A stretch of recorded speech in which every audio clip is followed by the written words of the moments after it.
తను తిట్టిన ఆడియో ఏదైతే ఉందో అది కంప్లీట్లీ నిజమే, కానీ ఒకరికి పెట్టబోయి ఆ మెసేజ్ అనేది వేరేగా బై మిస్టేక్గా వెళ్ళిపోయింది. దానివల్ల ఈ పబ్లిసిటీ అంతా అయింది.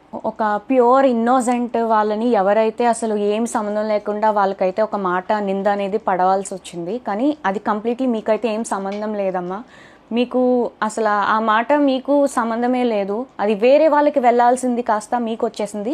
అంతకు మించి ఇందులో ఏం లేదు, కంప్లీట్ మిస్లీడ్ అయింది అంతే. మేము బిజినెస్ స్టార్ట్ చేసిన రోజు నుంచి, ఫస్ట్ రోజు నుంచి ఇప్పటి వరకు ఈ 11 monthsలో అసలు ఎంత నెగిటివిటీ ఫేస్ చేసాము, ఎంత అబ్యూజివ్ వర్డ్స్ మేము ఎదుర్కొన్నాం అనేది, నెట్టుకొస్తున్నాం అనేది మాకు మాత్రమే తెలుసు.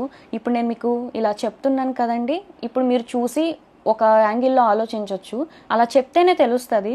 ఈరోజు ఏదైతే ఆడియో అయితే లీక్ అయ్యింది దాన్ని చూసి మీకు ఎలా తెలుసుకున్నారు? మేము అన్ని ప్రాబ్లమ్స్ మేమేం మీకు చెప్పలేమండి. బిజినెస్ అనేది ఏంటంటే తిట్లు వస్తాయి, పొగడ్తలు వస్తాయి, అన్నీ వస్తాయి, అన్నీ దాటుకొనే వచ్చాము.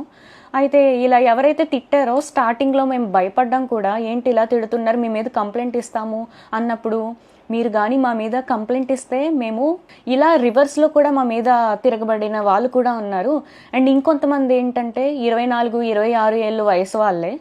సో వాళ్ళ లైఫ్ ఎందుకు స్పాయిల్ చేయడం, వాళ్ళ కెరియర్ ఉంటుంది సరే, ఏదో ఒక మాట వల్ల తీసుకొని ఎందుకు కెరియర్ రిస్క్లో చేయడం అని మేము ఏం యాక్షన్ కూడా తీసుకోలేదు, బ్లాకే చేసాము.